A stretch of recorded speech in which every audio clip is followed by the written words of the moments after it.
राज्य मंत्रिमंडळातील खाते वाटपावर आजच दिल्लीमध्ये शिक्कामोर्तब होण्याची शक्यता। मुख्यमंत्री देवेंद्र फडणवीस अमित शहांची भेट घेणार।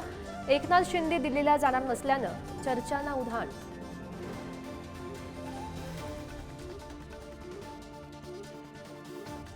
हिंसाचारानंतर परभणीत शहरात जमावबंदी लागू। आंदोलकांकडून जिल्हाधिकारी कार्यालयात तोडफोड, गाड्यांचीही जाळपोळ। जिल्हाधिकाऱ्यांकडून शांततेचं आवाहन। बीडच्या सरपंचांच्या हत्येत पवनचक्की कंपनी अधिकारी आणि कंत्राटदाराचा हात असल्याचा संशय। शिवसेना पदाधिकाऱ्यांनी उपमुख्यमंत्री एकनाथ शिंदे यांना लिहिलं पत्र।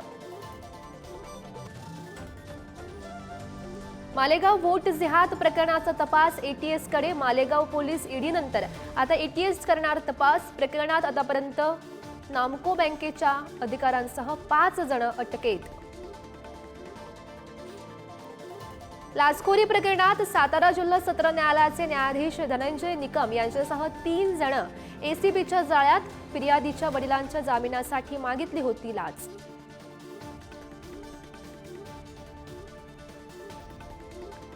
अमरावती जिल्ह्यात कापूस जिनिंग उद्योगाला घरघर आवक घेतल्यानं जिल्ह्यातील 60 कापूस जिनिंग केंद्र बंद होण्याच्या मार्गावर, तर कापसाच्या दरातही गेल्या वर्षीच्या तुलनेमध्ये मोठी घट।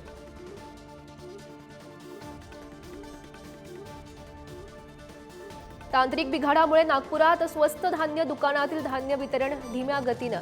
ई-पॉस मशीनच्या दुरुस्तीनंतर सर्व्हर डाऊन। धान्य उपलब्ध असूनही तासनतास रखडपट्टी।